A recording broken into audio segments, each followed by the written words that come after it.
Prepare yourself for the terror. The prison of madness, where few enter and none return. Welcome to Unsung Horrors. With Lance. And Erica. Leave all your sanity behind. It can't help you now. Welcome to another episode of Unsung Horrors, the podcast where we discuss underseen horror movies, specifically those which have fewer than 1,000 views on Letterboxd. I'm Erica. I'm Lance. And this episode, we have a special guest who I mentioned last episode is someone I've been really wanting to have on our show for a long time, and I am thrilled to welcome Bill Ackerman to our show. Welcome. Hey, thank you so much for inviting me. Of course. Welcome. So I think most folks know you, Bill, as a host of the excellent and one of my favorite podcasts, Supporting Characters, where you interview the folks who are more sort of not even behind the scenes of making films, but writing about film, contributions to special features, things like that. And a lot of our guests we've had, you've interviewed on your show. So I basically use your podcast as a who should I get as a guest for our podcast? Yeah. I was just going to say, they're all great people to have. Well, most of them are great people to have for a show like this. So I'm glad you're doing that if you are doing that. Yeah, it's a great primer for that. But I don't want to just pigeonhole you into one thing because you also co-host the Directors Club podcast. Can you tell folks a little bit more about that?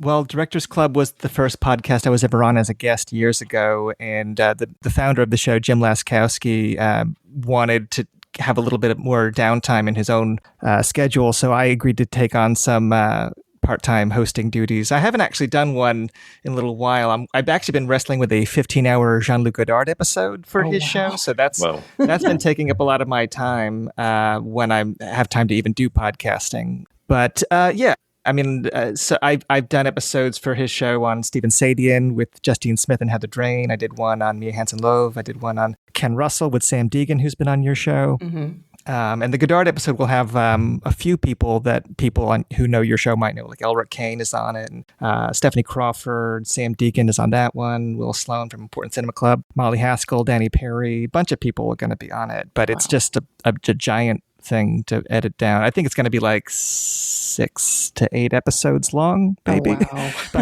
I'm trying to cover the whole gamut of his body of work, and it's 50 years of very challenging cinema to kind of get my head around. And so I've just been doing a little bit of home video supplements, and my day job has been very busy, and my family situation has been a little bit complicated this year. So it's been a lot, on my plate. So podcasting has been a little bit kind of compromised this year in terms of my schedule, but I was happy to make time for this, and I will be, like I said, finishing that 15-hour Godard behemoth at some point this month. So but Directors Club is something that is over at the Now Playing Network, which also has my Supporting Characters episodes and my much more niche little Blue Velvet podcast that I did a few years ago that has crew interviews from Blue Velvet from the neighborhood. But that's some of my podcast stuff, I guess. Yeah, you spoiled my transition here because I was actually going to say we're not actually talking about the movie in the title, folks. We're going to just be talking about David Lynch this episode, so let Lance and Bill can geek out.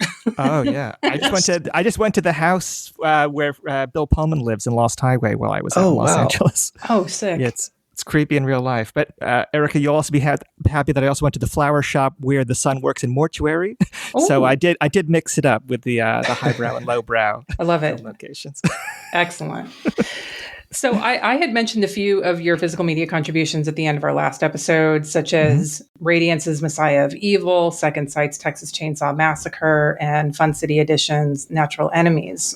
Is there anything else that's been recently announced or even just contributions that you're particularly fond of that you'd like our listeners to know about? For recently announced, I think the only thing that's been announced that I can talk about is the Messiah of Evil. I did do a video essay for Sheila Levine is Dead and Living in New York, but I don't know that that's a big horror title. I guess the things I'm proudest of, The Last House on the Left with Amanda Reyes for Arrow is probably still going to be my sentimental favorite. And she and I also did Fade to Black, which I think a few people would probably dig, which is a Vinegar Syndrome slasher movie title. Yeah.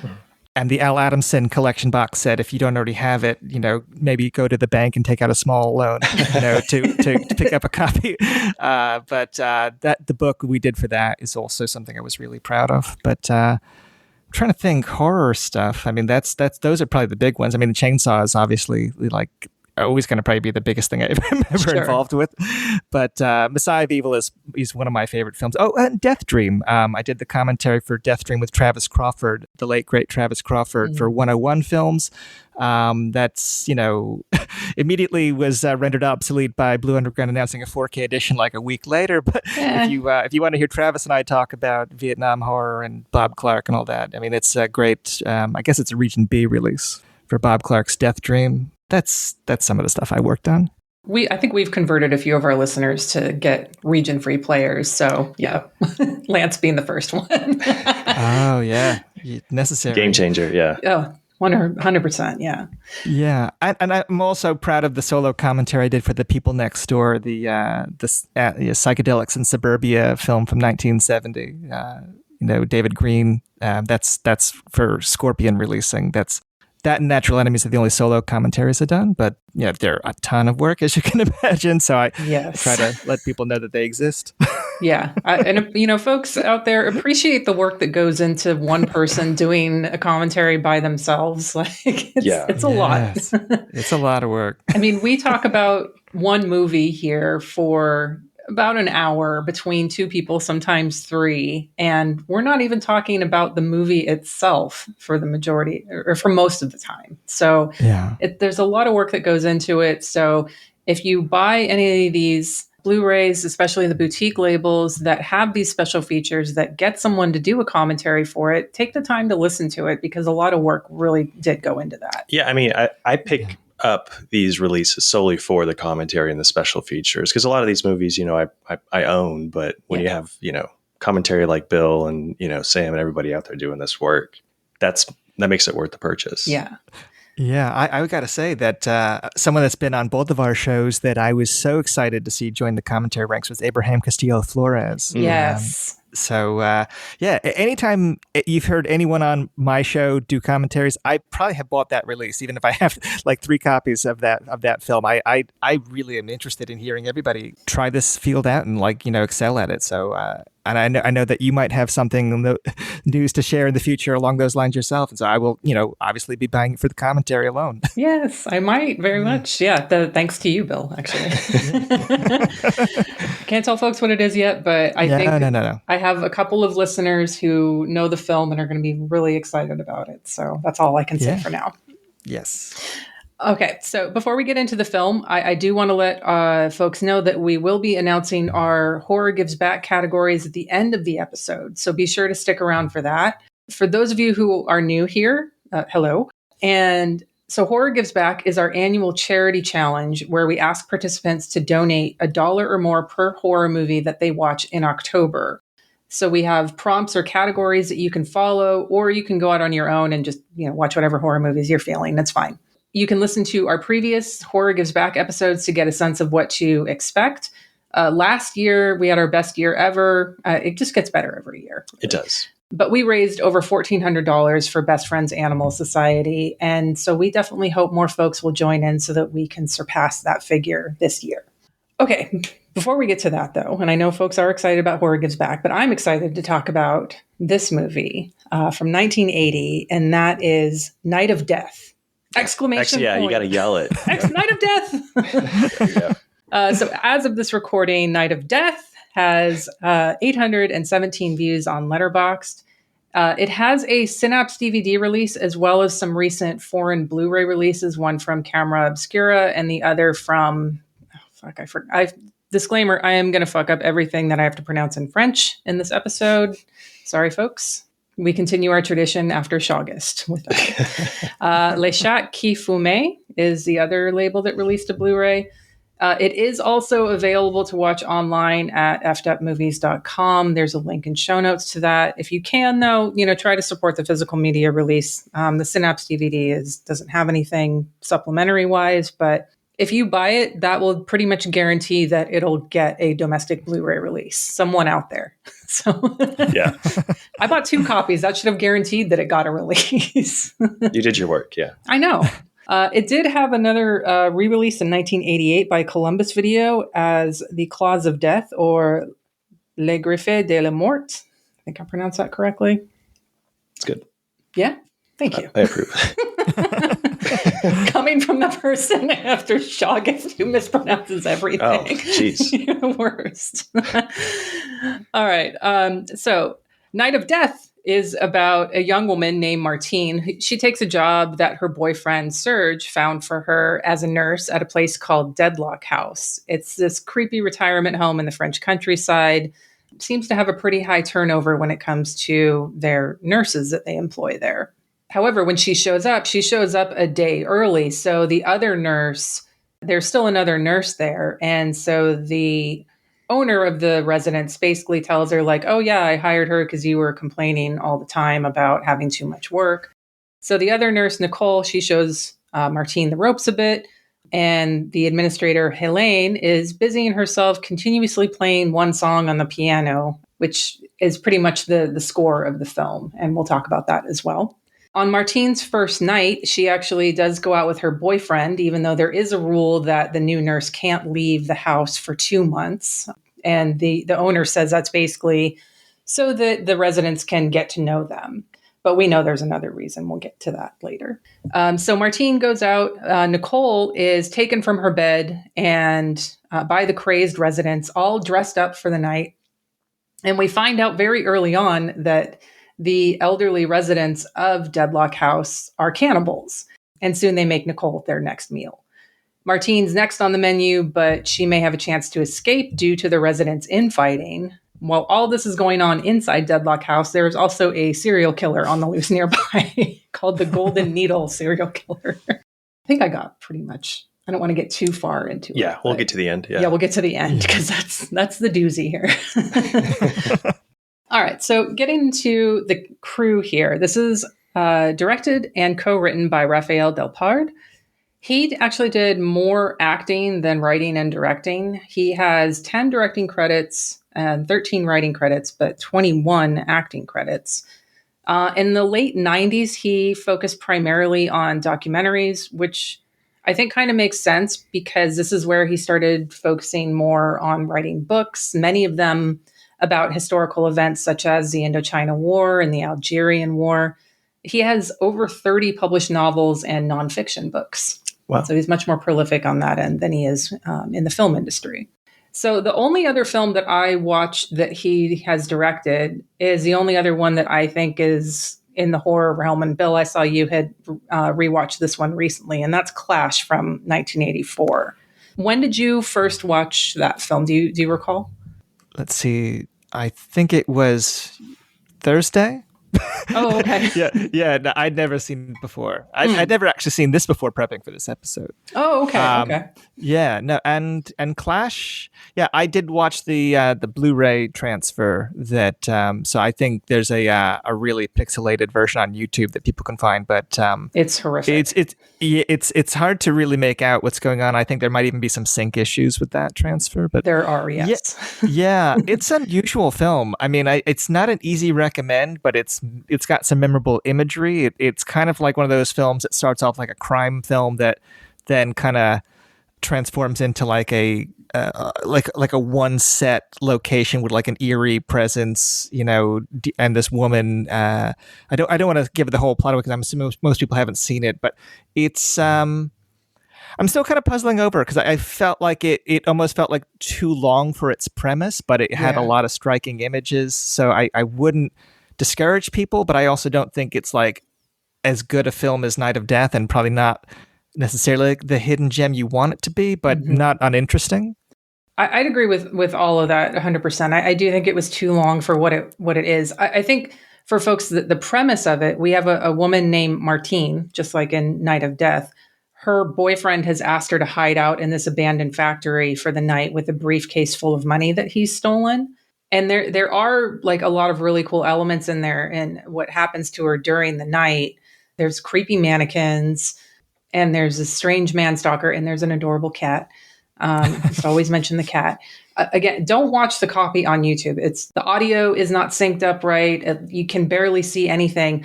And if you are going to watch it, you do want to be able to see it. Yeah. So the cinematographer on this is Sacha Vierny, who's worked with Peter Greenaway on films such as The Cook, The Thief, His Wife and His Lover, The Baby of Macon, The Pillow Book, and Drowning by Numbers. He also shot Luis Buñuel's Belle de Jour. So you definitely want to see this film. Yeah. So do not watch the YouTube version. If you have access to Legal Adjacent, try to find that. Maybe it'll get a domestic release. It does have, I think I even saw on Diabolic DVD's site that they had, the foreign Blu-ray that got released for it, but that's out of print. So. Yeah. And for any Possession fans listening, the Andrzej Żuławski's La Femme Publique is also another Sacha Vierny credit that's worth checking out. That's kind of like horror adjacent, I guess. Nice.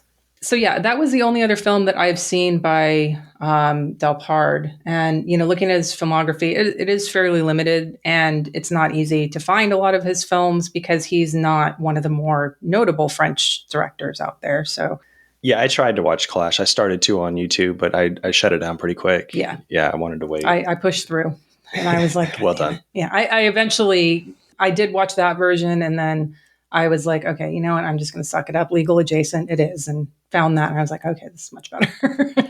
But still, I do think it would have made a much better short film, I think, for what it was. Yeah, it's funny. I'm not the Jean Roland expert that a lot of my friends are, but I feel like France is not a country that is that welcoming or encouraging to horror directors around this time. I think maybe that changes when like the new French extremity type people come in, but I think Roland, we probably would know best for French director auteurs, and he's just kind of stubbornly going at it regardless of whether or not anyone likes the films. Yeah. But I think that like for someone like Raphael Delpard, maybe there was just more of an audience for other work outside the genre. Because I think this is a fairly obscure title. I mean, even within France, I would imagine. Yeah, I think so too. And I mean, that I have this point for later on during the film discussion, but I think it makes sense now to talk about is I did see a couple of reviews that actually called this one of the earliest examples of the French extreme. And in my mind, I'm only really familiar with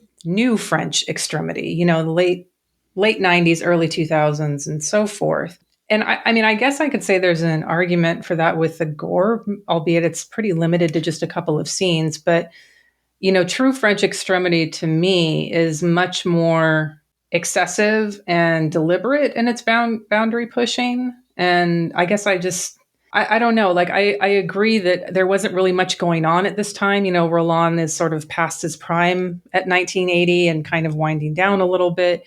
And then we have a few one-offs that come mid-80s, like Ogroff, masterpiece, Killing Spree, Devil Story, another masterpiece. So I don't know. I guess I don't know that I would say that this is part of the French extreme. I think it's just this weird little outlier. Yeah, I'd agree with you. I don't think of this as part of any kind of school or movement. And I also don't even think of Roland as part of any kind of movement. They feel like little islands, in a country that is not really developing a horror culture or horror film kind of scene at all. Yeah, for sure. All right. So getting back to crew, the cinematography is by Marcel Combs. He shot Don't Deliver Us from Evil from 1971. This has a Mondo Macabre release and a high recommendation from me, because if you like Alucarda or Poison for the Fairies, this is right up your alley. Or Heavenly Creatures. Heavenly Creatures too, as well. Yeah, absolutely. I always forget that one when I'm thinking about like the creepy girl. Well, they're based on the same story, right? I just, for whatever reason, I don't know why I always forget that one. I think stylistically, they're nothing apart. I mean, I would think of Alucarda first also. Yeah. But I think Peter Jackson has just like gotten on my nerves recently. So maybe that's why I forgot. I don't know what it is. He also shot Melville's The Second Wind, starring Lino Ventura. This was actually a first-time watch for me. I watched it this week. It's the Criterion's been sitting on my shelf since John moved in. And I got to say, I did really like it, but I prefer Le Cercle Rouge. I just do. Bill, preferences on Melville? heist movies? Gosh. I mean, I guess Le Cercle Rouge is probably my favorite of what I've seen. There's a lot that I haven't seen. I mean, I like all the big ones like everyone else. I mean, Army of Shadows is good. Yeah. The Samurai is good. I love, Le Samurai as well. I think maybe I just have a Alain Delon preference more than anything. I love, not to discount Lino Ventura. I love that man, but you tell me Alain Delon's in it, I'm gonna watch it. Yeah. And I might give it a little bit higher rating just because of that. And this may actually impact my double feature pick later. Just saying. Score is by Laurent Petit-Girard. Lance, any thoughts about the score? I mean, I love the score. As soon as the movie starts, it kind of sets the tone that you're in for hopefully a creepy experience. So I was completely captivated by this score, and I wanted to watch something else that Laurent Petit-Girard did, and I watched Otto Preminger's Rosebud from 1975. Mm-hmm. I don't know if, Bill, you've seen that, starring Peter O'Toole. I own it, but I have not seen it yet. Yeah, it's an very odd film, kind of a snooze fest. I mean, it's weirdly edited, but it stars Richard Attenborough's in it, Cliff Gorman. There's a very young Kim Cattrall and Isabella Huppert, the cast is amazing, but Petit-Girard's score, I feel like he was the wrong man for the job because it's a little too wild for what's kind of happening. Oh, okay. And it's, I mean, I love the original score in Night of Death, though. I think it's the recurring moaning throughout. There's a piano melody. There's like some chaotic violin melodies happening out. Yeah, something terrible is bound to occur when you're watching this, and the setup is perfect. And he's still, I saw that he was still doing work. Yeah. He's on Spotify. Like he had a release as recent as 2023, which kind of blew me away. All right. So getting into the cast. So at the time of filming, all of the cast were pretty much unknowns. So the first is Isabelle Gauguin. I think that's how you pronounce it. She plays Martine. She only has 6 film credits. I could not find any of the other movies that she is in outside of Legal Adjacent. She does have 11 credits as an assistant director, though, in the late 70s and early 80s, which is interesting. The actress with the most credits, Charlotte Day Turckheim, she plays Nicole, the other nurse. She's pretty much the only one to go on to have a successful acting career with over 70 credits between film and television. She's still acting to this day. She's even done some writing and directing. And if you look at Letterboxd, it looks like Night of Death is her first film credit. But if you go to IMDb, you will actually find that her first film credit is a sex film directed by Bernard Lanois, who gifted this world with Devil Story in 1986. Yes. Yeah. She just played a cyclist, though. No hardcore scenes, from what I understand. I did not watch this film. I'm not saying I won't in the future, but I did not watch this one. Because, a sex film by the guy who directed Devil Story, I'm already like, my brain's already like, yes, please. Yeah. Well, hopefully there's not a lot of wild horses running around. Hopefully there are. Ants. All right. Then we have Betty Beckers. She plays Helene, the administrator. She was also in La Verite and The Dogs, which was recently released by Severin. That's from 1979. Then we have, I think, who's probably if I had to play a favorite, this might be my favorite character, and that's Flavian, the groundskeeper. He's played by Michel Flavius. This is his only acting credit. And the first time I watched it, I was like, who does he look like? Yeah. This is driving me nuts. And then the second time I watched it, it clicked. Popped. I mean, I think I don't know if it's the same guy, but Peter Stormare from from the Coen brothers. Yeah. Fargo. Yeah. I mean, his face is like so recognizable. When he said he just has one credit, it's kind of surprising because he looks so much like, I don't know, a character actor that pop up in hundreds of movies. Yeah. He has that face. I think maybe he only has one acting credit because he looks so much like Peter Stormare. And Stormare probably went to him and was like, hey, doppelganger, this is my territory. I don't know. I totally see it. Yeah. It's uncanny how much he looks like him. It's like they could be they literally look like they could be twin brothers. Like he should have played the part Nacho Libre to send Nacho to the cliff. I haven't. And no need Nacho. No, I got nothing. Okay. I'm sorry. I've not seen Nacho Libre. I cannot. Peter Stormare is really funny in that movie. Okay. Well, one of our listeners is laughing at your joke, Lance. Maybe 2. Then a couple of just sort of side characters. We have Mr. Leon. He is the man who's in the wheelchair, sometimes mainly just to bother people, also a magician, and he's got a fake spider on a wand. Yeah, you were picking favorites with Flavian. I'd have to say Mr. Leon's probably one of my favorites. He can wheel around in a wheelchair just to mess with people, fake spiders. I kind of want to be him. Yeah, I think my close second would probably be Mr. Jules, who's the communist knitter. Mr. Jules was my favorite as well. Nice. Yeah. And so I guess that kind of brings me to a point like with the characters is, and I don't know how you would feel about this, either Lance or Bill, both of you being huge David Lynch fans.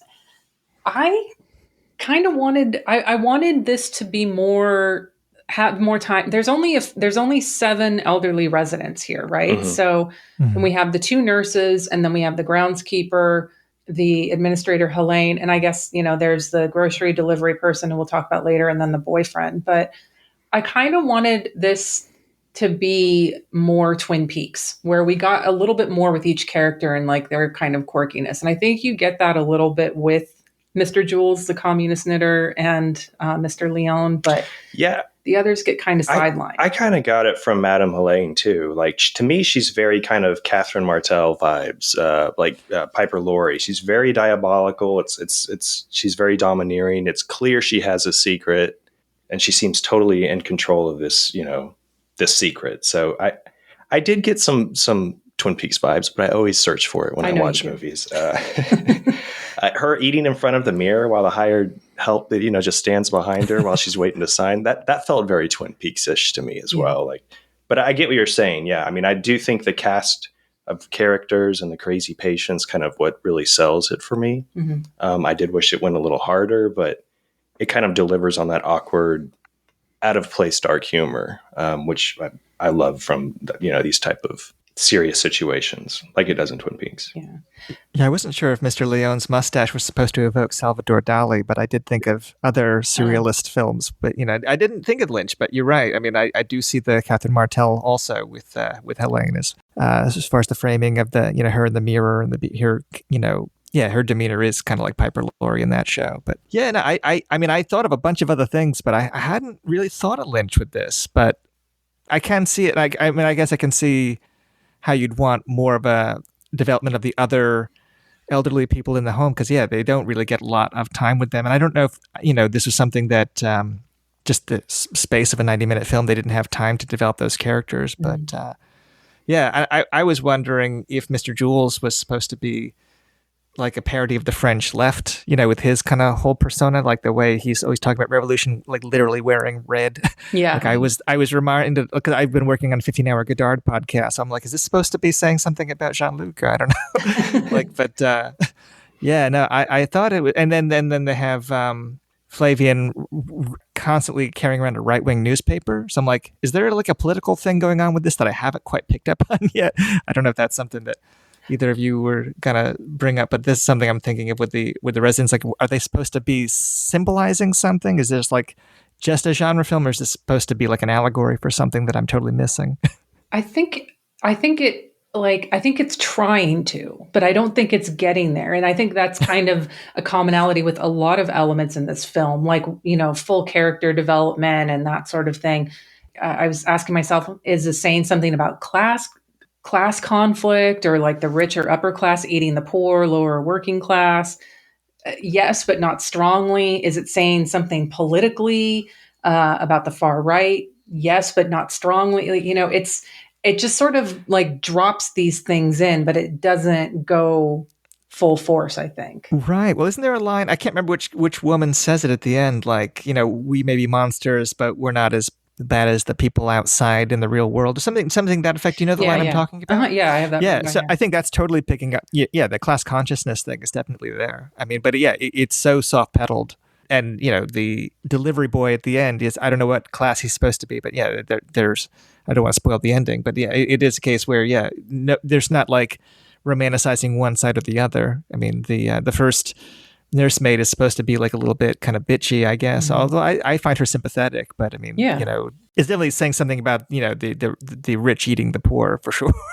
Yeah, I think that was the only thing that came in a little obvious and heavy-handed, but like what it's trying to say with that and some other elements, it's there's a that's kind of one of the things that frustrates me a little bit about it. And I think the other thing is that the mystery of what's happening at Deadlock House is not for us, but it's for Martine. And these types of films can sometimes be frustrating for folks to watch. Sometimes it is for me, but sometimes everything else, like all the elements, like the atmosphere and the score and the setting here, really make up for it for me. But when we already know what the quote unquote mystery is here, and we're waiting for Martine to figure it out, and we're just like, she's playing catch up, that can be Right. frustrating. You weren't on the edge of your seat not knowing the identity of the Golden Needle Yeah, killer? that's what I was going to say. So there is no real mystery. So I feel like in the background, they're like, okay, those who might be bored with the cannibalistic old people know what's going on. Let's introduce this serial killer an hour into the movie. I mean, if you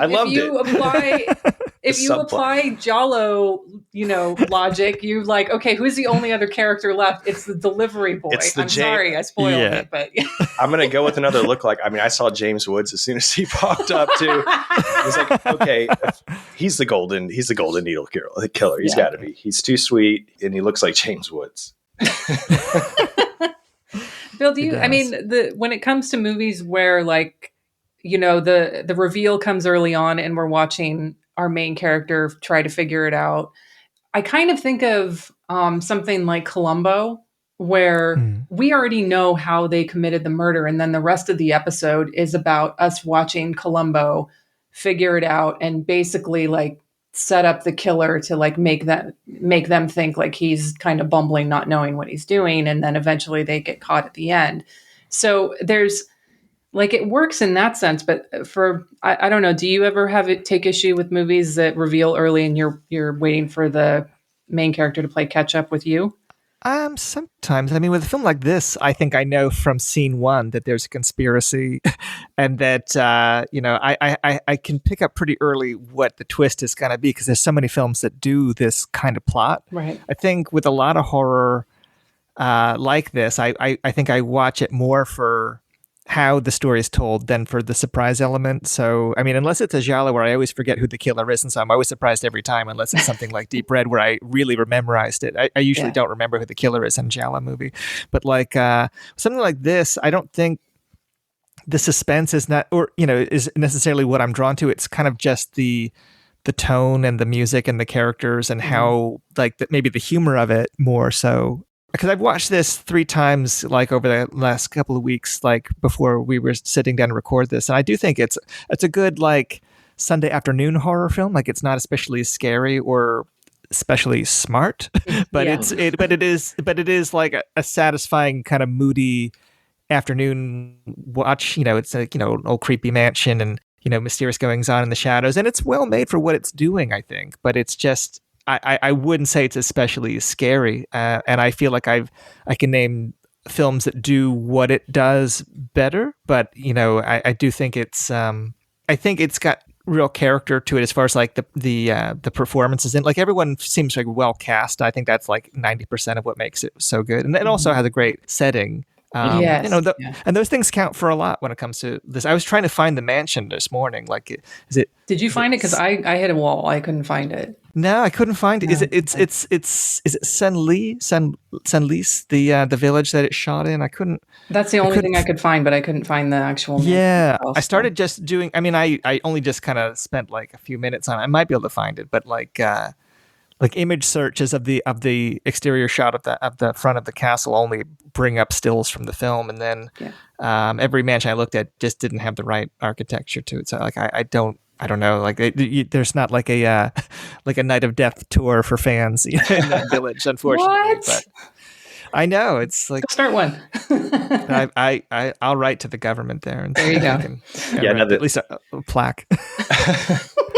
Yeah, the scenery, that Deadlock house is just, a main character in and of itself. It gets like all those transition scenes where it's just this impending doom sounding like pipe organ chord, or it might even be like a gong or large chime. It's just gong, and it shows it. I love that. I mean, it's like you said, Bill, it's just like this kind of feeling, and the exterior shots. of that house, and then also that boiler room house that Flavian's in a lot.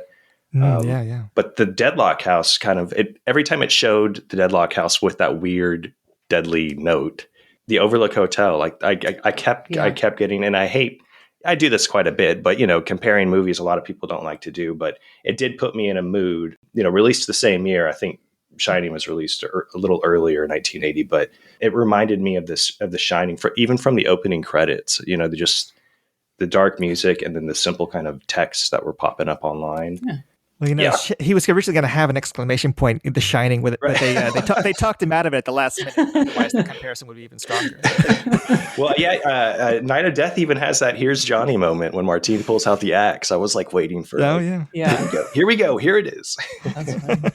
Oh yeah, I agree. Like I bring up the mystery not for the viewer aspect because when I did my second rewatch last night.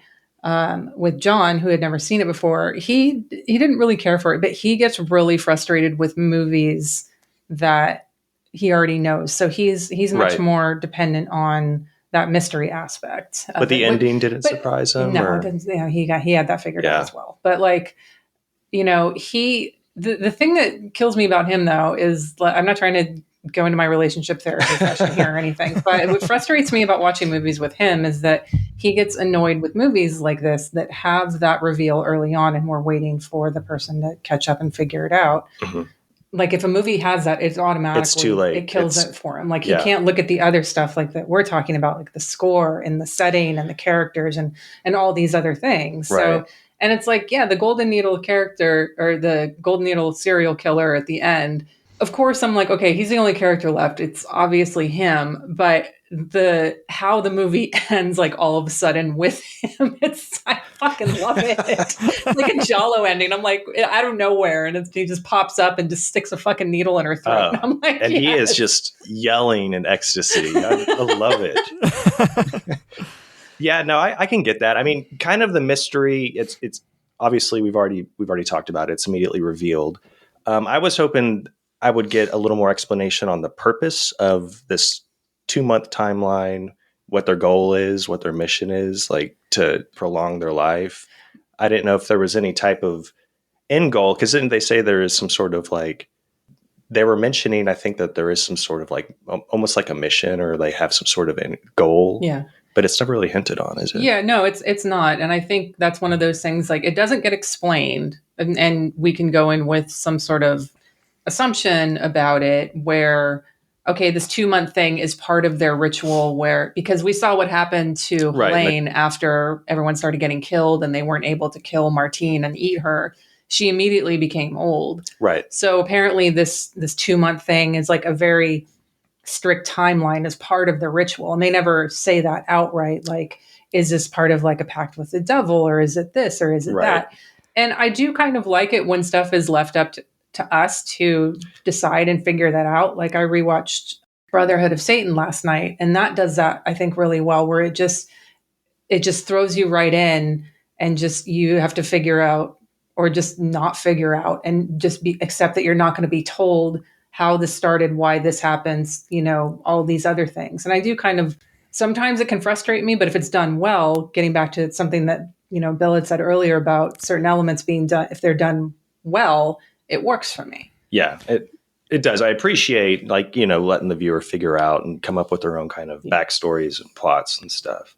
That's. I mean, since we mentioned Lynch earlier, that's something I think I learned early on from growing up watching his films, is that sometimes the ambiguity is more satisfying than it all kind of neatly lining up and all having a logical flow to it. And sometimes, like, getting a chance to kind of fill in the blanks can be a pleasure, not a frustration. Mm-hmm. I mean, I didn't quite understand what exactly the issue is with Flavian, and you had no right to make me so ugly. Like, I can fill in the blanks as to what's happening with his character and like what he's commenting on as far as his appearance, but I'm filling it in the blanks from other stories. I don't remember if the film ever really explains what he's talking about there. I mean, yeah, it definitely does not.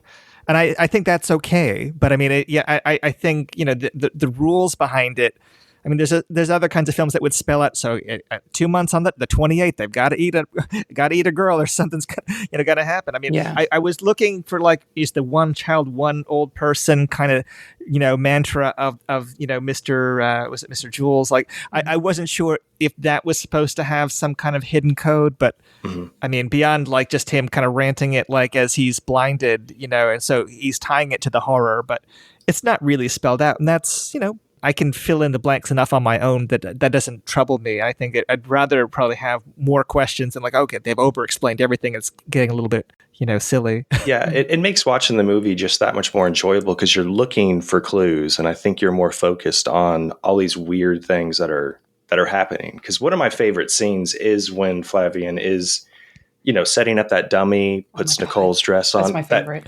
The red lampshade lighting on the wood panel walls, like there's the framing. This is one of, all the exterior shots are just gorgeous in this movie, but I feel like the angle shots and the framing and the lighting interior too. And it's essentially a single location movie, like a lot of French horror. But yeah, that scene is when he's flipping out, and just crawling on the ground and Martine's behind the curtain. I mean, that's my favorite scene of the movie. I felt like I was looking for clues. Like he's dropping hints of what I want to know about the story, but they're not there. And it becomes so, the ambiguity is just so intriguing.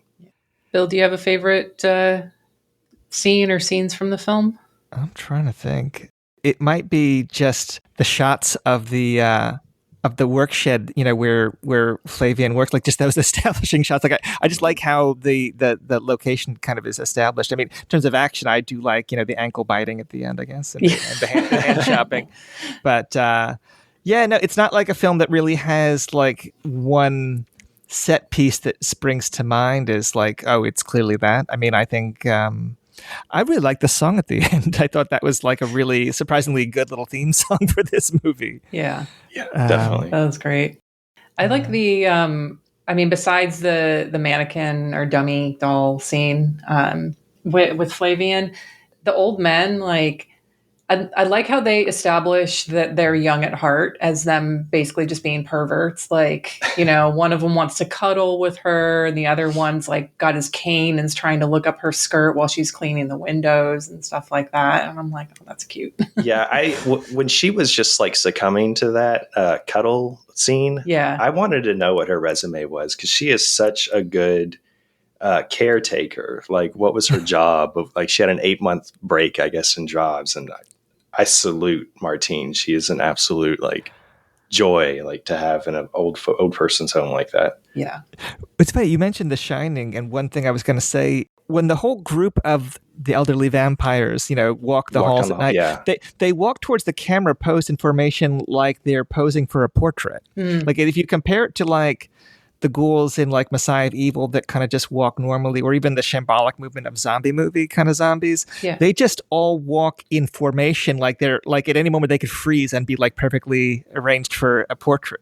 And I thought that was like an odd kind of choice because it makes the whole thing more stylized in feel. Like, I mean, even the way that like people stand behind Helene when she's, ready to count her calories after the meal, there's always like this deliberate framing, but not like art film, like it never turns into like Robert Bresson or something like that. Like it's always kind of like still like naturalistic enough, but it is stagey in ways that I think make it like heightened and odd, and as opposed to just like arty and distracting. Yeah, and they're all dressed too for the ritual, like with their bow ties and stuff for that during that march. It's very stylized. Yeah, that also makes me think of Messiah of Evil, and also Let's Scare Jessica to Death when they gather around the bed. But that whole notion of like one generation feeding on the young people, which in American films feels more like a reflection of generation clash, but maybe in this it's more like class clash. Mm-hmm. But I mean that notion of like the rich feeding on the poor and that or the old feeding on the young. But those are two films that matter a lot to me, and so when I see things that kind of evoke that, I'm like, oh, that's interesting. That I wonder if those films even had any kind of impact in France on someone like Raphael Delparto, or just like they pull from the same influences. Yeah, So there's not too much information out there about this film, and one of the reviews that I read, they had a write up about this film, and this was one of the people who actually was trying to make a case for this being part of the French extremity, which I understand like their argument for it, but I don't agree with it. But he had mentioned in there, and this ended up on Delpard's Wikipedia page, which we all know is full of facts, but it had said that Toby Hooper was a fan of this film and that he had sent Delpard a telegram regarding this film, like congratulating him on it. But I literally could find that information nowhere else except for on the Wikipedia page, which was citing the article that was a review that I read. So I have no idea where that information came from. So I can't say if it's true or not. Right. But I do think that, if it did have a release here. So some people in the horror circles probably did see it. And I would think that Delpard probably saw some of the other films like Bill's talking about that would have had some kind of influence. Because it's like, if we're seeing it as fans, I don't know if we're placing our bias on it because we're such fans of those films and we see those things in other films that we watch, or if those are intentional. And it's hard to know with a director like Delpard, who there's not that much information about him or even him talking about this film. Yeah, I always assume that a lot of people that make horror films are not necessarily horror fans. Like I just from my experience looking into the making of a lot of these films tend to be from people that see this as a commercial way in to have a successful film, have it be seen, get your chops up directing film, and then move into other genres. And I mean, the fact that he didn't stay making horror films the way someone like Roland was committed to making them suggests that maybe, I mean, for all I know, this is like the most sincere film he ever made. I mean, I'm not trying to say that it wasn't, but I mean, my guess a lot of times, I mean, certainly Let's Get Jessica Death and Messiah of Evil, since I mentioned those, I mean, those directors went on to do mostly work outside the genre. And right. I mean, Toby Hooper was somebody that was a horror fan. I remember, for some reason, I always think about this because John Waters in his book Shock Value always mentions, like, first time meeting Toby Hooper, like they, I guess, sat at a bar talking about horror movies. I'm like, why couldn't that have been recorded for posterity? Like, what would they talk about? But was it just Herschel Gordon Lewis, or were they talking about Night of Death? Like, I sent him a telegram, John. Yeah. I have no idea. But I do think about, like, for every Dario Argento that seems to really love the horror genre, like there's a lot of people that just saw this as a means to get established, to make other things. It's a job. So when it comes to, like, are they pulling from other horror films? I mean, sometimes that was just like, oh, how are other people doing it? Let's take some cues, and then other people might be coming as fans. I don't know. But I think something like Messiah of Evil might have had a better reception overseas. I don't know if that's kind of a slow building thing, but someone like Jess Franco, I have no idea like what kind of following he would have had in 1980 in France versus, I mean, the kind of following he got like in the video Watchdog Eyeball era onward, where it's like his reputation is something different now. But yeah, and so, same with Roland. I mean, Immoral Tales is still like 10 years, to come or whatever. Like the rehabilitation of a lot of this stuff, I think, was not a thing in 1980. I mean, this was just a scare picture. But I don't know. Do you have a sense of like how it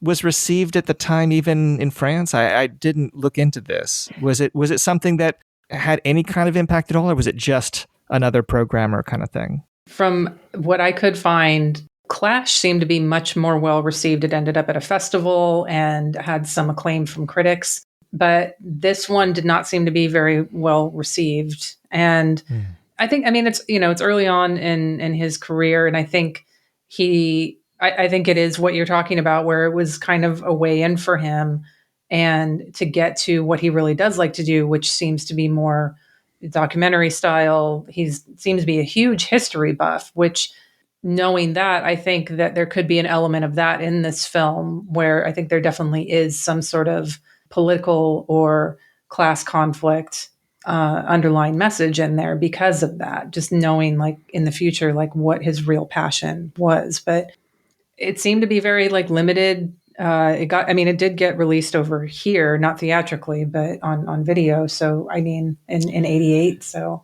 Yeah. Like Bill, you mentioned, a lot of at that time, a lot of horror, French didn't really accept a lot of horror movies, especially probably if there's a lot of gore. Like, is there much gore in Clash? Because I didn't watch it. There's like one scene in particular, I think. Okay. If I remember correctly. Yeah, and then the story with Hooper is interesting too, because Texas Chainsaw Massacre doesn't have much gore at all. So the gore elements in Night of Death they're surprising. I mean, you have the first murder of Nicole, which is very effective when they cut her open. I mean, that looks great. Yeah.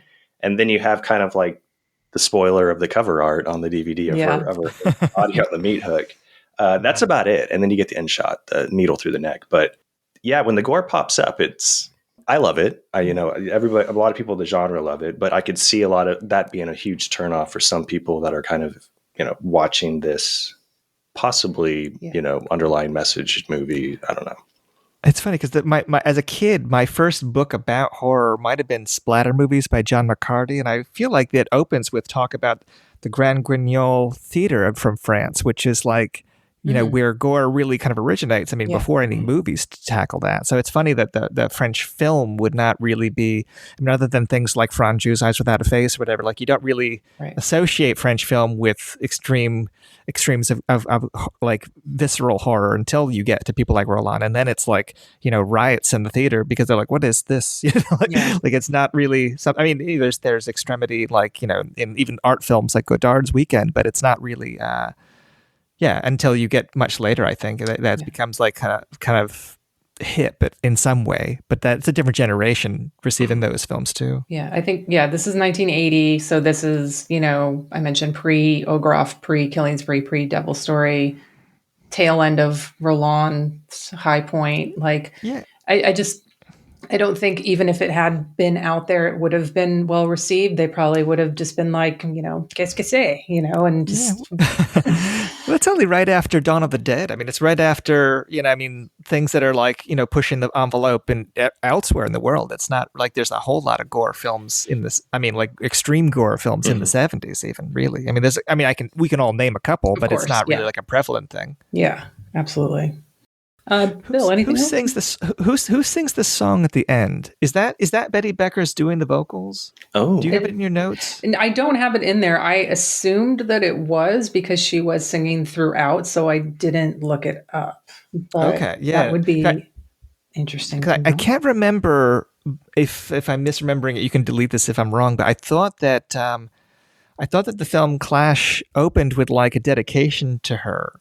Am I getting the name wrong? Did he dedicate it to her? Like, did she die between Night of Death and Clash? Oh, I don't know, but we can. What the magic of recording is, we can actually look this up while we're doing this. So okay.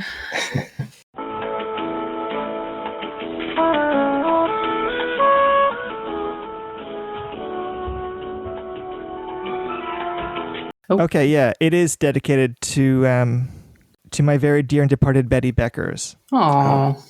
Died in 1982. So it was. So yeah, the film afterwards. Raphael Delpar dedicated Clash to Betty Beckers. That's sweet. So that's kind of a nice thing. Yeah. That she seems so tough in the movie, but she's probably very nice in real life. Yeah. So the song itself, it says. Chansons interpretés par Betty Becker's Marta Contreras. Oh, yeah. Okay. Yeah. So Betty Becker's was one of I was right. I like 5 minutes later, I was right. Okay. Yay. Well, we'd like to confirm, like, yeah. Who was the other person? Marta Contreras? Anyone from the cast, right? No, not that I could see, no. Yeah, maybe what's her name? Marty. What's her name? Marta Contreras. Marta Contreras. Maybe she's like the moaner, like in Etta del Orso or something, like the shrieker. Yeah. Oh yeah, makes sense. Yeah, well, I mean, that just to get to the point I was trying to make was this that Betty Becker's like clearly had some kind of closeness with the filmmaker, and I mean, not only is she the singer of the theme song at the end, I mean, but she's also. That they dedicate the film Clash to her, the film that the other film in the genre that he made. Yeah. kind of a sweet gesture right at the opening too. It's not like something hidden away at the end. It's like right before we get to the action. It's like, shout out to my friend. Oh, That's I so would sweet. love to know the story about that, but it's not out there, so we just have to make assumptions about what's happening there. Inevitably, like, will these films will come out in some kind of Raphael Del Part limited edition Blu-ray 4K kind of thing with somebody explaining this these credits. Not me probably, but I'm not open to that either, folks. I do like this movie, but no, don't make that person me. The slipcover edition will have it on the back. There you go. All right. Any other notes you had, Bill, that you wanted to talk about? Well, yeah, I just thought it was interesting, like how Flavian always has that kind of like riddle, like, would you marry a man like me? Not exactly me. Like, it's always kind of like this weird indirect proposal that he gives. And I was trying to think, like, is this just him trying to make a pass, like, very kind of defeatedly at these people? Or is there some kind of Beauty and the Beast kind of like thing, like, if you just kiss me, I'll transform. I won't be this, this figure that I'm trapped in now. Like, I wasn't sure if there was supposed to be like some hint of a fantasy to his appearance that, like when he talks about like, why'd you make me this ugly? Like if they could just you see his winning personality, like, and go off and marry him, that like he would transform. I wasn't sure if that's what they were getting at, because it always seemed like worded in such a way that it seemed like a riddle, which gave it more of a weird, like slightly heightened fantasy kind of feel than, a straight up cannibal movie. The underlying sort of fairy tale element. And I think like, because of his, birth defect and his prickly personality, he's not the ideal mate, but I think it could even be that, and also maybe he sees it as his way to escape, because he asks that question of Nicole, he asks it of Martine, and I think the second time he asks it, and she says, "No, you're misunderstanding. I wouldn't." And he says, "That's too bad," because maybe he sees it as it's his out as well, because it doesn't seem like he's very happy where he is. Yeah, I mean, I felt like it is kind of setting him up, like Bill pointed out, to make him a little more, human and humane, like, because he ends up kind of saving Martine at the end with the escape, and I think it's based on how these women, these victims that he knows are victims, how they answer that question. And I feel like, in the back of my mind, I always thought, okay, Flavian's going to save the day. I'm kind of getting that vibe from him. But it is kind of, I like what you hinted on with Beauty and the Beast and like the fairy tale element. Because, there's the whole, I got the Hansel and Gretel vibe. They're kind of, giving her this concoction to fatten her up to eat her. Mm-hmm. But also this like Alice in Wonderland. And Flavian's kind of like a character where Martine, and even the way she's dressed a lot of times, she's just out here in this weird fairy tale world with all these strange cast of characters coming at her. And she's kind of handling them all in like the best manner possible. And Flavian is almost like, I don't know, not like a Cheshire cat, but he's really the Mad Hat. I'm not the Mad Hatter either, but yeah, he's asking these weird, they are kind of riddles. So like they're proposed as like, you better answer the question correctly if you want to, go to the next level. No, he's an interesting character. I think he's just he's a code you can't crack. Yeah, I was also wondering if when Mr. Leon stains Nicole's dress with the blue paint gun, like, is blue supposed to represent freedom on the French flag, or is there supposed to be something like, like political in that, or is it just like, so we'll remember what this dress is like 90 minutes later when it comes up again? Like, I wasn't sure if there was supposed to be something to that beyond, it's a stain that's going to be hard to get out, and like a blue stain is especially obnoxious. But I wasn't sure if it was supposed to be marking, because I think like the red, is supposed to be, evoking, I don't know if it's evoking like, what is it, brotherhood on the French flag. I used to know my Kieslowski three colors much better, but I think that I always associated that with the communist thing with the Mr. Jules. But yeah, was there some kind of thing I'm missing with the blue paint? I don't know. I know it's like probably reaching at straws, but it's something I had in my notes. Like, oh, is that something that means more than I think it means? But we do that a lot though, because when you're not given answers for other things that are much much simpler than that. Like if you're not given answers, then your brain is, trained to seek out answers and to have explanations for it. And so, yeah, I mean, I do that all the time too, where I'm like, does this mean that? I don't know, but I'm just going to put it out there that maybe it does. Yeah, well, I also thought, in a much different way, speaking of like just more like the gothic horror imagery, I thought of Frankenstein a little bit with the whipping when he rounds up the dueling elderly men with the whip. I thought, of Igor, and it prompts the whole dialogue of like, we are born into violence. I don't like your violence, and I guess it's like just kind of like this pacifist young generation dealing with these elderly upper class. And I don't know that, like, if they touch on these ideas without really following through in a way that's like seems to be making an overt message about them. But I thought it was interesting. Yeah, I mean, it touches on a lot of those ideas, but never fully develops any of them, and so we are left to interpret them however we see fit. And also pick double features for them. Yeah, and this is also the only other film besides Argento's Phenomena that mentions the Bee Gees in your cult horror kind of context with the dialogue. Oh my God. Leave it to Bill to bring up the most obscure connection. Oh my God. That's amazing. Fucking Bee Gees. You got to close the episode out with the Bee Gees song. Oh God, no. I got a French cannibal song already picked out. Oh, okay. I'll add 2 songs. Bee Gees it is. Never putting these episodes on YouTube because I'm never going to get monetized. Oh. All right, so let's do that. Let's move on to double features. And Bill, you're our guest. What were some that you were thinking for a double feature? Okay, well, let me ask you this. Do you want my Euro cult idea or my American horror idea? I want both. Yeah. Okay. So the first thing I thought of was A Virgin Among the Living Dead, the Jess Franco movie shot in 1971, released in, I think, 1973, has a million versions. Both of the films I thought of were like a young woman traveling to an old mansion with a strange family residing there, and problems ensue.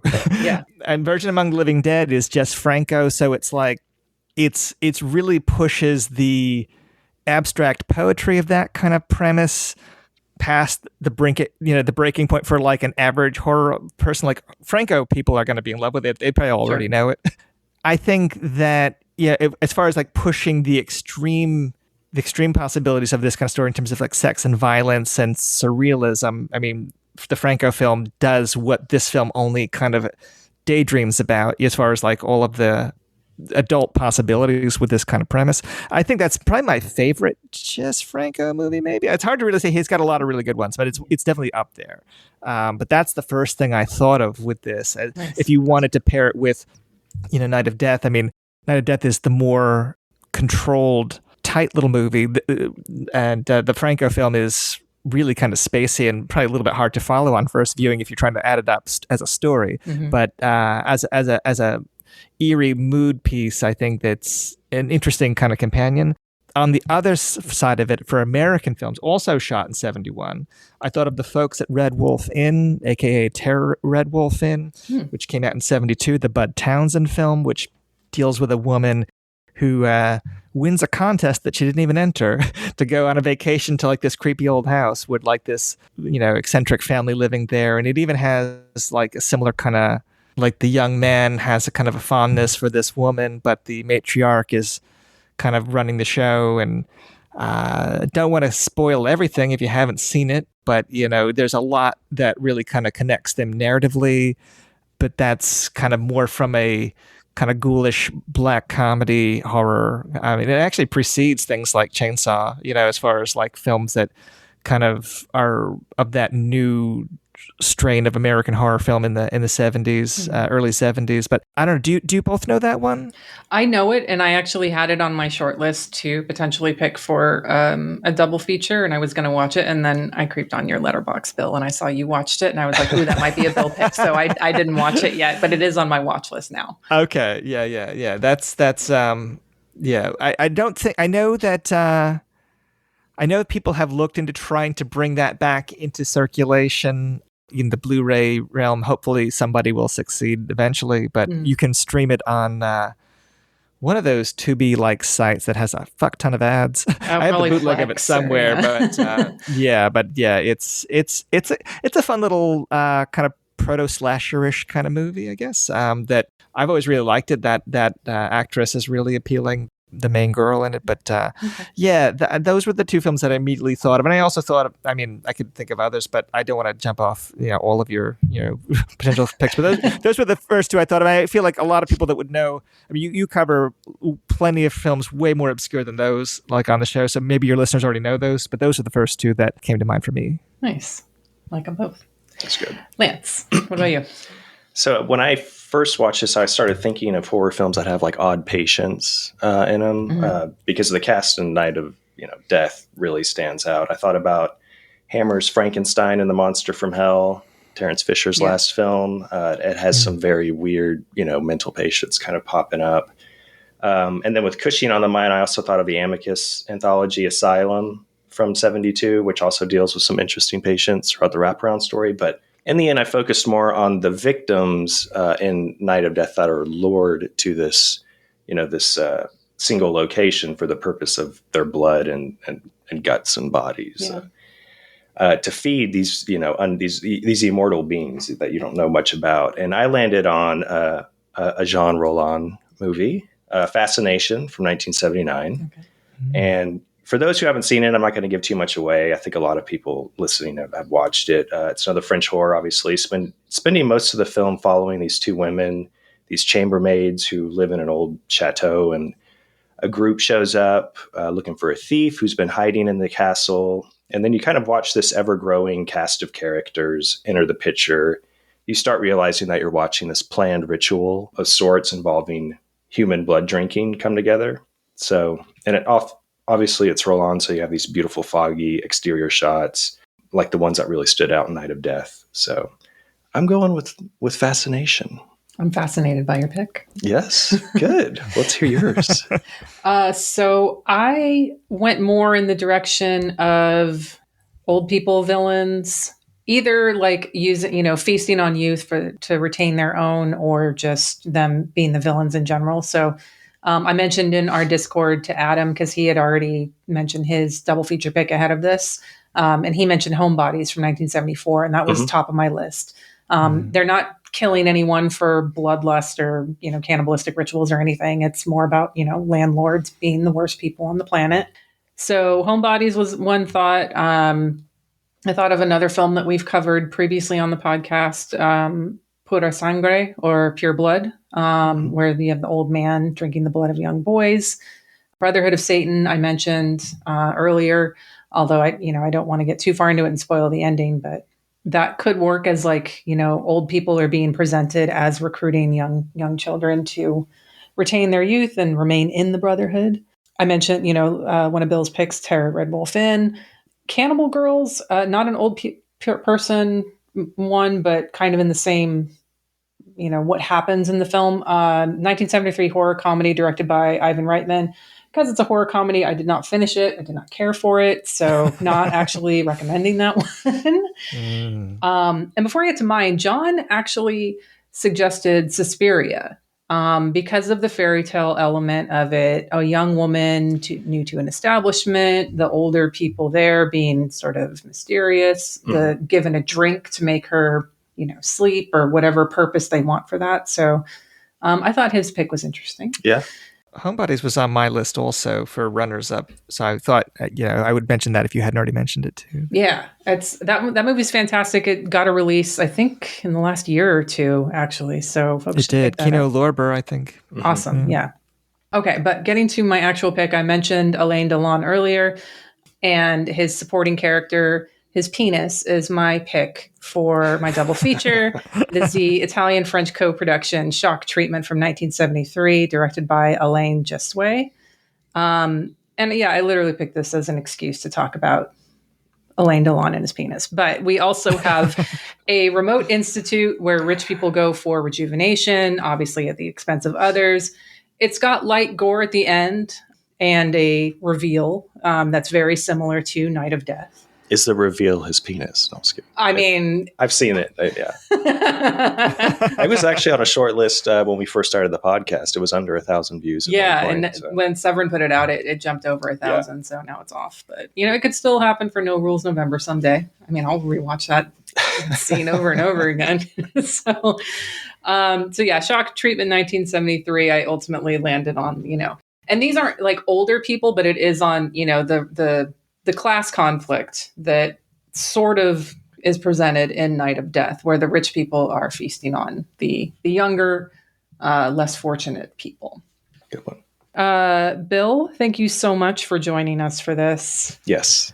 Of course, thank you so much. It was a lot of fun. I'm a fan of the show, and so I was excited to be asked to do this. It's funny. I thought of the films that I have in the pipeline for commentaries that I can't say. I did think about the rules of your show, and one has 2 views on Letterboxd, and the other has 1.2 thousand views. Oh, okay. So that probably gives them both away. I apologize to the labels if they people guess them, but if only we could look up movies on Letterboxd based on how many views. Yes.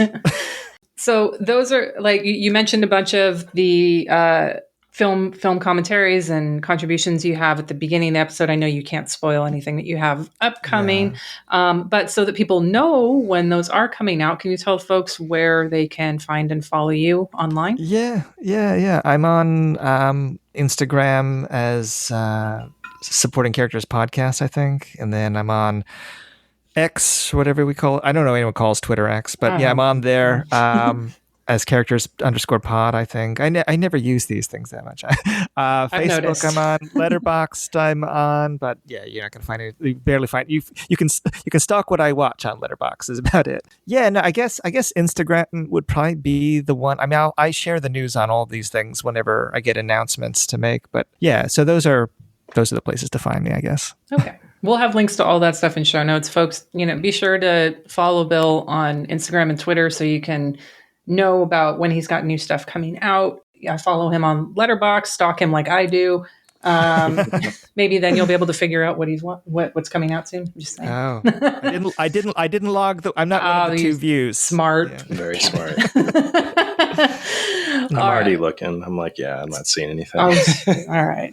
Well, Bill, thank you so much again. This was a fantastic conversation. I thoroughly enjoy all the work that you do. I mentioned on the previous episode that Supporting Characters is one of the most re-listenable, I don't think that's a word, but I'm using it, podcasts. Oh, okay. Yay. But I really enjoy your work, and I'm so glad we finally got to have you on here.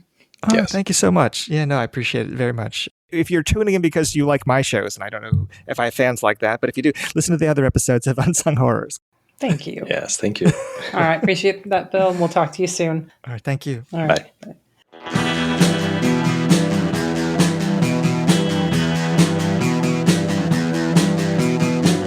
You're listening to the Prescribed Films Podcast Network, home to hundreds of hours of free podcast entertainment. The shows on this network all have a common goal: providing you with the best discussions about movies and other forms of entertainment media. The PFPN hopes to fill your earholes with audio joy. Visit our website with links to all the other amazing shows at www.thepfpn.com. Thanks for listening.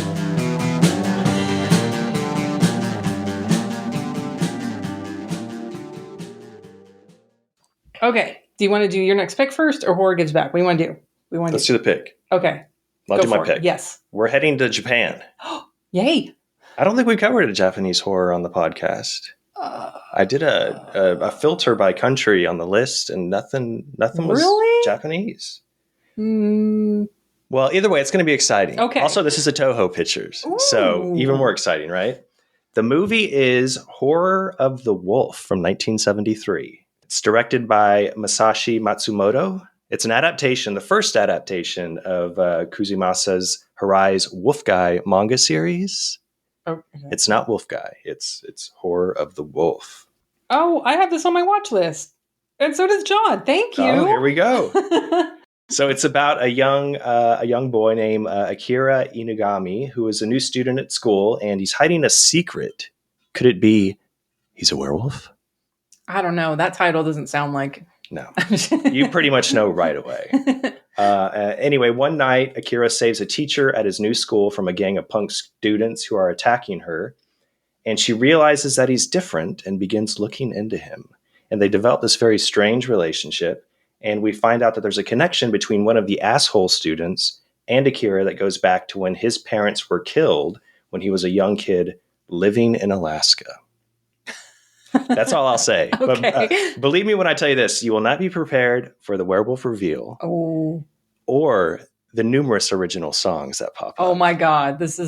Someone made this movie for Lance. Yeah, you know why I picked it now. Yeah.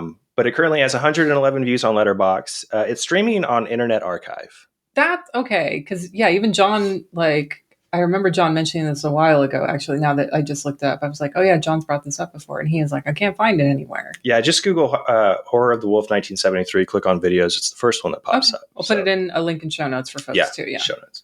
But yeah, I mean, I picked this episode not only because I think it's going to be badass to talk about, but it's the last episode of September. Yes. Which means October's arriving, which means horror gives back. Hell yes, folks. Yes. And this movie, Horror of the Wolf, if anybody wanted to save it for October, it'll fit into multiple categories. Should we talk about the categories? I think we should tell folks what the categories are, and we'll post the wonderful calendar that Lance has once again put together this year. Yes. On our Instagram and Twitter, X, whatever the fuck it's being called now, so that you guys can follow along. But in case you need any additional explanation for any of the categories, they're all pretty straightforward, but still. I made it much more easier to read too. It's not I think I used some stupid yellow font color last year. Anyway, let us know if you have questions. Yeah. Yeah, I'll read the first 15. Okay. We're kicking it off Sunday, October 1st, Boris Karloff. Then we have sequels. Yes. Day 3's Mexico.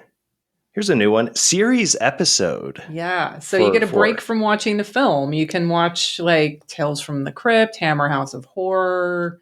Yeah, even the Peanuts. Greg, that's kind of an episode, right? Sure. I mean, it's not a series. It's not a series. I mean, Charlie Brown is a cartoon series. Well, that's what I have on the calendar. So okay, yeah, that counts. And also, the good thing about that category is it's under an hour. So exactly. Okay, day 5 is Castle. So this is William Castle or an actual castle. Open to interpretation, folks. Yeah, all these are. Then we have Witches.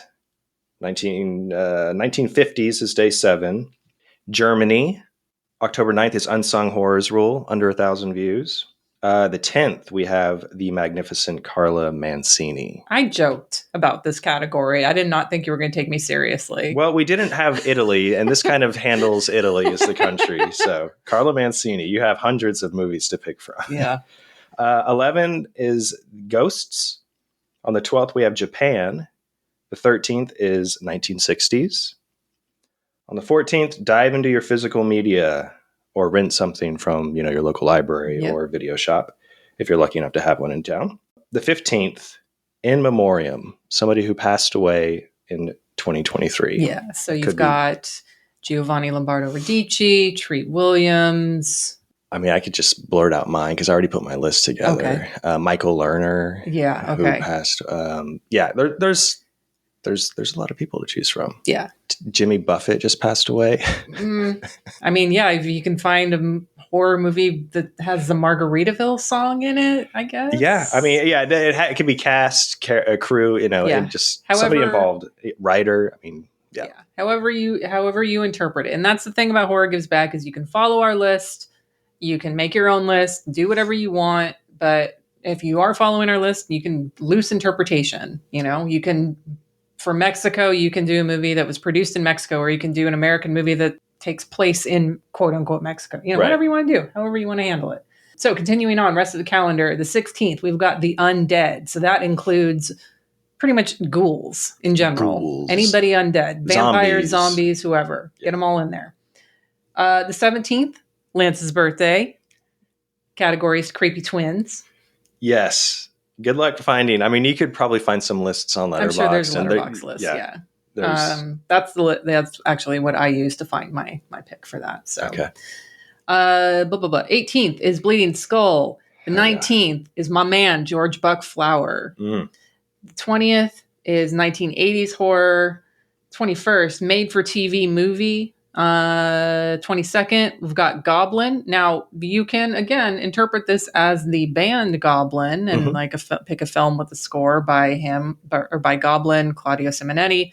Or any of the iterations of Goblin out there. Yeah, all the members. Yeah. Yeah. Or a movie that just has a goblin in it. However you want. Hobgoblins, if you want to knock yourself out and watch that garbage, whatever.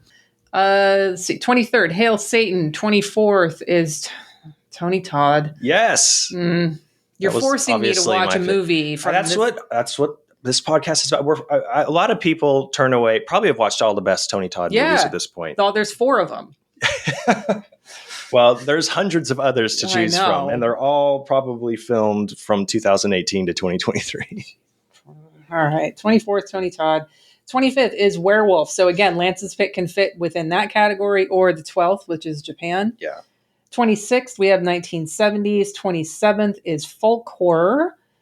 28th is haunted house. 29th is slashers. 30th, it's Hammer Time. And 31st, as always, is viewer's choice. Yes. All right. So looking forward to another great year of Horror Gives Back. We will post this calendar on our Discord, our Instagram, our Twitter, which is at Unsung Horrors. Lance and I will share our watch lists that we put together, always subject to change though. We'll put those in Discord as well. So if you're not there, you should join us there. There's a link in our bio or in show notes to join that. Or you can just follow us on Letterboxd to see our lists. And I'm at Hex Massacre there. I'm at El Shaibi. Same on Instagram and Twitter at Hex Massacre. Lance is also Instagram at El Shaibi. So October 1st is Horror Gives Back. But before that, we're going to be getting into some Japanese werewolves. I'm excited. Yes, me too.